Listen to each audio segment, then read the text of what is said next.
अस्सलाम वालेकुम। उम्मीद करता हूँ फिट होंगे, बेहतरीन होंगे, अपनी लाइफ अच्छे से एंजॉय करोगे। हम तीनों की तरह श्री कृष्ण एपिसोड 16 और पार्ट 1 है। लाइक शेयर सब्सक्राइब कर दें। स्ट्रेट चलते हैं वीडियो की तरफ। इनका नाम है राणा मोहम्मद अली, मोहम्मद समीर खोखर, अली सक्यानी पालसो। Guys let's start.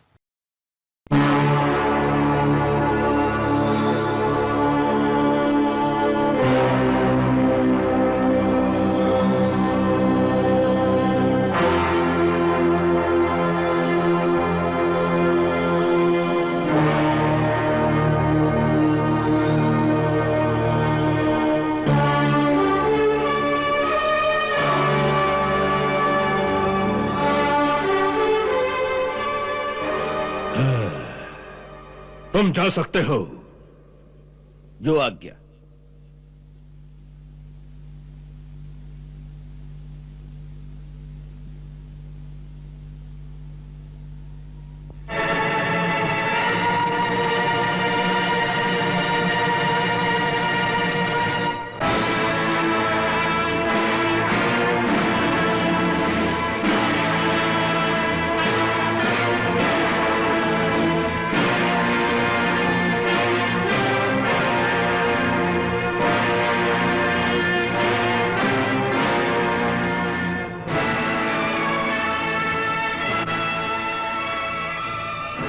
Kumar Vasudev, तुम अपने आप को सत्यवादी कहते हो।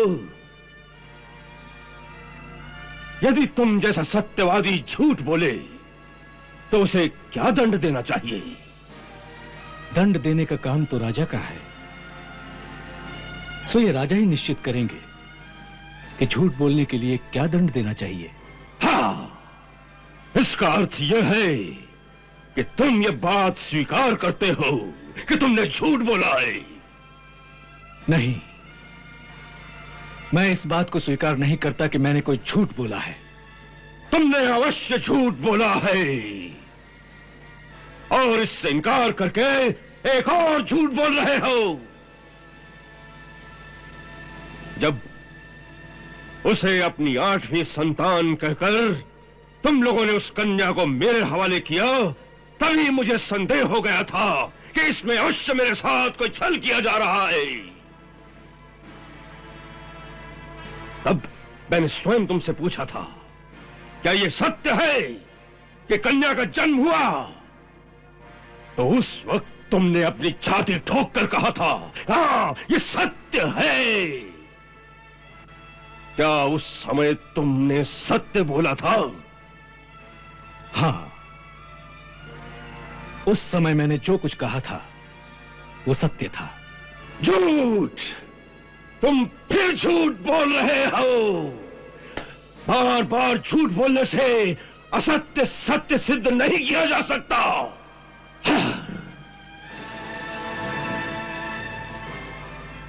सत्य को सिद्ध करने की आवश्यकता नहीं होती महाराज। सत्य तो स्वयं सिद्ध होता है, और जो सिद्ध न हो सके वो सत्य नहीं होता। इस बात को तो मानते हो? आप कहना क्या चाहते हैं? यदि जो तुमने कहा वो सत्य था, तो जब उस कन्या ने मेरे हाथ से छिटक कर आकाश में अष्टभुजा देवी का रूप धारण करके कहा था कि तुम्हारा मारने वाला पैदा हो चुका है, क्या वो सत्य नहीं था? तुम दोनों में से किसका कथन सत्य था, तुम्हारा या उस देवी का? दोनों का ही कथन सत्य हो सकता है। सत्य दो नहीं हो सकते, सत्य एक ही हो सकता है, और सर्वदा एक ही रहता है। जो आज सत्य है, कल भी वही सत्य होगा। यही सत्य की परिभाषा है। सत्य की परिभाषा बड़ी कठिन है महाराज।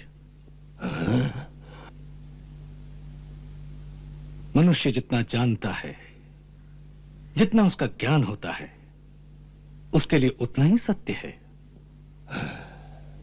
क्योंकि ज्ञान अधूरा होता है। इसलिए मनुष्य के लिए उसका सत्य भी अधूरा हो सकता है। तो तुम अधूरा सत्य जानते हो, तो फिर पूर्ण सत्य कौन जानता है? पूर्ण सत्य तो केवल अंतर्यामी भगवान ही जानते हैं। वैसे भी पूर्ण सत्य क्या और असत्य क्या, इसकी मीमांसा बड़ी जटिल है। वास्तव में संसार भी पूर्ण सत्य नहीं है। केवल माया के भ्रम में पड़कर हम संसारी लोग इसे सत्य मान रहे हैं, क्योंकि योग माया प्राणी को जितना ज्ञान, जितनी बुद्धि देती है, प्राणी की दृष्टि में उतना ही सत्य होता है। सो जितना ज्ञान मुझे था उसके अनुसार मैंने केवल सत्य कहा था। हाँ, इन शास्त्र दर्शन की बातों में उलझाकर तुम मुझे धोखा नहीं दे सकते। हाँ, मैं जानता हूं कि तुमने अपना अष्टम पुत्र छुपाकर कहीं और भेज दिया है। हाँ, मैंने तुम्हारे वचन पर विश्वास करके उस दिन देवकी को जीवित छोड़ दिया था, परंतु तुमने अपना वचन भंग करके मेरे साथ विश्वासघात किया है। तुमने मेरे साथ छल किया है। तुम भीषण दंड के अधिकारी हो। मैं तुम्हारे इस लांछन का प्रतिकार करता हूं कि मैंने तुम्हारे साथ विश्वासघात किया है। मैंने अपने होश में तुम्हारे साथ कोई छल नहीं किया।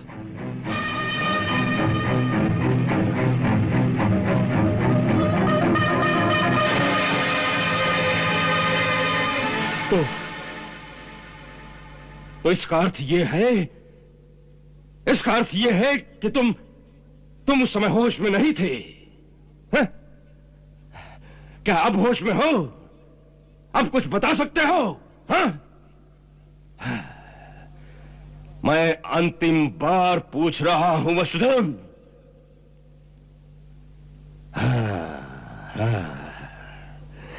तो इसका अर्थ है कि तुम अब भी होश में नहीं हो। हाँ, पर मुझे पूर्ण विश्वास है देवकी अवश्य होश में होगी। मैं उसी से पूछता हूं कि तुम्हें अपना पुत्र अधिक प्यारा है या पति? तब तक तुम्हें फिर से कारागार में बंद करके होश में लाने का प्रबंध करता हूं। सेनानायक। जी महाराज। इसे कारागार में बंद कर दो, और जब ये कहे इसे होश आ गया तब हमारे सामने उपस्थित करना। जाओ, इसे ले जाओ।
देवकी, मैं एक ही बात पूछने आया हूं।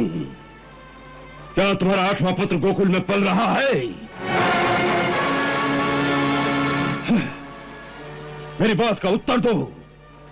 वो कृष्ण नाम का बालक जो नंद और यशोदा का पुत्र कहलाता है, क्या वही तुम्हारा अष्टम पुत्र है जिसे तुम लोगों ने छल से वहां भेज दिया है? नहीं भैया, वो तो नंजी और यशोदा भाभी का ही पुत्र है। मेरा वो कुछ नहीं लगता। तुम भी अपने पति की भांति झूठ बोल रही हो। नहीं भैया, मैं सच कह रही हूँ। नंजी तो स्वयं आपके दरबार में इस समाचार देने आए थे। उनकी बहुत वर्षों की कामना भगवान ने पूरी की है। वो उन्हीं का पुत्र है। यही तो प्रश्न है। इतने वर्षों से जो कामना पूरी नहीं हुई वो सहसा उसी दिन कैसे पूरी हो गई जिस दिन तुमने एक कन्या को जन्म दिया। ये तो संयोग की बात है। संयोग की नहीं, ये छल की बात है। तुम्हारे यहाँ पुत्र हुआ था, कन्या नहीं। नहीं भैया, मैंने उस कन्या को ही जन्म दिया था जिसे आप मेरे हाथों से छीन कर ले गए थे। देवकी, तुम्हें अपना पुत्र अधिक प्यारा है या पति?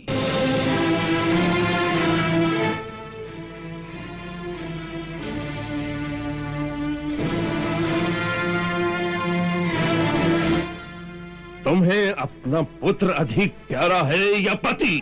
भैया, भैया ये क्या कह रहे हो? मैं ठीक कह रहा हूं। मेरे साथ छल करने का परिणाम बड़ा भयंकर होगा। मुझे सच सच बता दो, तुमने अपने पुत्र को छुपाकर कहां भेज दिया है? यदि झूठ बोलोगी तो पहले तुम्हारे पति को सूली पर चढ़ा दूंगा। नहीं भैया, हम पर दया करो। मेरे पति सत्यवादी है, वो कभी झूठ नहीं बोलते। तुमने मेरी सारी संतानें मुझसे छीन ली, अब मुझे मेरे पति से वंचित ना करो। अपने हाथों अपनी बहन का सुहाग ना उजाड़ो। मैं शपथ खाकर कहती हूँ कि हमने कोई छल नहीं किया। मेरी अष्टम संतान वो कन्या ही थी।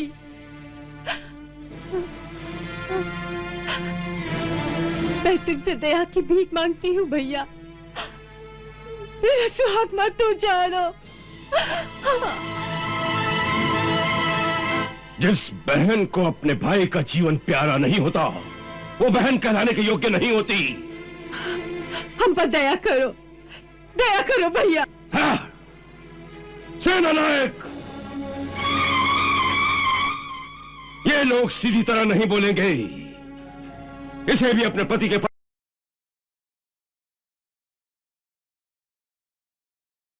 जी बिल्कुल जी, कंस दोबारा से अपने जुल्मों के ऊपर उतर आया है और उसने दोबारा से वसुदेव जो हैं उनको घर से सेना के माध्यम से उठा के वो लेकर आया है और वो यही चाहता है कि उसको किसी तरीके वसुदेव जी जो हैं वो अपने मुंह से बताएं कि जो असल रहस्य है वो क्या है।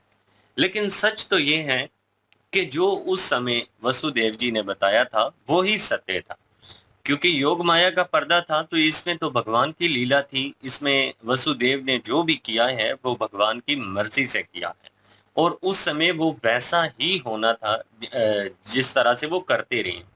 अगर वो होशो खवास में होते तो वो सत्यवादी हैं, वो कभी भी झूठ ना बोलते और उन्होंने जो भी सच था वो सारा कुछ बता देना था। इसीलिए देवी योग माया जो है उनके माध्यम से उनके ऊपर एक पर्दा डाल दिया गया था जिसकी वजह से वो होशो खवास में नहीं रहे और जो कार्य उस समय उन्होंने किया था वो उनको भूल चुका था। जो उन्हें याद था उस समय वो ही उन्होंने सब कुछ बताया है। लेकिन अभी वो गुरुजी से मिलकर आए हैं और गुरुजी से मिलने के बाद उनको सारी चीजों का पता चल चुका है, लेकिन अभी उन्होंने खामोशी इख्तियार की है। कंस ने बहुत जोर लगाया है उनसे सच निकलवाने के लिए, लेकिन जो बातें कंस ने की हैं उन सब बातों से उन्होंने इनकार किया। उन्होंने कहा है कि जो उस समय मैंने किया था वो ही सत्य था। लेकिन अभी कंस ने कहा कि सत्य आप बता सकते हैं, तो अभी वक्ती तौर पर वो खामोश हैं और उन्होंने सत्य जो है वो नहीं बताया। एक बात उन्होंने बहुत बड़ी की है, उन्होंने कंस तो खैर कह लें कि उसकी बुद्धि भ्रष्ट हो चुकी है, उसे इन बातों की समझ ही नहीं आएगी। जो वसुदेव जी ने ये बात की, उन्होंने कहा कि ये संसार जो है ना ये भी एक कह लें कि सच नहीं है, ये भी एक झूठ है। ये सारे का सारा महज एक छलावा है, एक माया है जिसको हमने सच मान लिया है। हालांकि ये सच नहीं है जो हमें नजर आ रहा है, जो हम कर रहे हैं। हमारे कर्म जो हैं वो ही सत्य हैं, वो ही सब कुछ है। तो उसके बाद भी कंस को समझ नहीं आई। कंस जो है वो वसुदेव जी जो हैं उनको कारागार में उसने डाल दिया है और अब उनके लिए एक बड़ा चैलेंज सामने है वसुदेव जी के लिए। वो ये है कि जब उनके आंखों के सामने उनकी पत्नी को टॉर्चर किया जाएगा या उनकी पत्नी के सामने वसुदेव जी को किया जाएगा तो दोनों के लिए बड़ी ही मुश्किल स्थिति होगी कि अपनी संतान को भी बचाना है और अपना कह लीजिए कि एक लाइफ का जो साथी होता है, जो जिंदगी का साथी होता है, वो भी बचाना है। अब देवकी जी जो हैं उनको भी उठाने के लिए आया कंस और कारागार में डालना चाहता है। और वसुदेव जी जो हैं उनके सामने जब इनके साथ कुछ होगा गलत तो ज़ाहिर सी बात है उनकी मजबूरी बन जाएगी सच बोलना। अब देखते हैं कि कंस उनके मुंह से सच जो है वो कैसे निकलवाता है। बिल्कुल जी। और वसुदेव तो उस वक्त सच ही बोल रहे थे और अभी भी सच ही बोल रहे हैं कि उस वक्त जो है वो जो बताया था वही सच है। और जब उसने बोला कि कंस ने कि वो जो योग माया है वो सत्य कह रही थी, कि वो कह रही थी कि जन्म ले चुका है, तुम्हारी जो है वो मृत्यु का जो कारण होगा वो इस वक्त पल रहा है। तो वो कह रहे हैं कि वो भी सत्य हो सकता है, मैं भी सत्य हो सकता हूँ, क्योंकि मुझे जो है वो उस वक्त होश नहीं थी। तो उसने वो इस पॉइंट को पकड़ लिया है अब, उस वक्त होश नहीं थी मतलब कि अब होश में हो, अब बताओ। फिर वो चुप रहे हैं, उस पर कोई जो है वो कुछ नहीं बोले। लेकिन वो अब उसको उन्होंने कारागार में जो है वो डाल दिया है। अब जो उनकी पत्नी है देवकी जी, उनसे पूछगिछ करने के लिए आया है। तो उनके लिए भी जो है वो सत्य वही है कि उनकी 8वीं संतान जो है वो लड़की थी, ये सत्य है। इनको जो पता है वो 7वीं संतान का पता है, जो जाया हो गई थी इनकी नज़र में। तो बाद में इनको पता चला कि वो रोहिणी जी के पास है। तो ये इनको तो पता है 7वीं संतान का, लेकिन 8वीं संतान का वो बार बार पूछ रहा है ना। और यशोदा जी और नंद राय जी के बेटे के बारे में पूछ रहा है, मतलब कृष्ण जी के बारे में। तो वो इनको तो यही लगता है कि वो अभी तक तो इनको तो नहीं पता ना कि वो भी इनका ही बेटा है, लेकिन इन ये भी सत्य बोल रही हैं। लेकिन कंस जो है वो मानने को नहीं आ रहा। कंस धमकी दे रहा है अब कि उनके जो पति हैं उनको जो है सूली पे लटका दूंगा, वो प्यारे हैं या पुत्र प्यारा है। तो उन्होंने बात ठीक की है कि सारी जो है वो जितनी औलाद थी सारी जो है वो मार दी है तुमने एक एक करके। तो अब जाहिर है पति सिर्फ रह गए हैं, तो उनको भी जो है मारना है। तो अपनी तरफ से तो ये सत्य कह रही हैं, लेकिन वो मानने को तैयार नहीं है। अब आगे देखते हैं जी कि क्या इसको ये मानता है या क्या सजाएं देता है। बिल्कुल जी, वो होश की बात कर रहा है कि होश नहीं था, उसके ऊपर वो अड़ गया है। तो होश मतलब उस वक़्त तुम्हें होश नहीं था, मतलब अब भी नहीं है, अब तो होश में हो, अब तो सच बोलो। तो वो उसे लग रहा है कि अभी भी झूठ बोल रहा है और हमारे वासुदेव जो है वो झूठ बोल रहे हैं और उन्हें लग रहा है कंस को ऐसा। कारागार में डाल दिया है।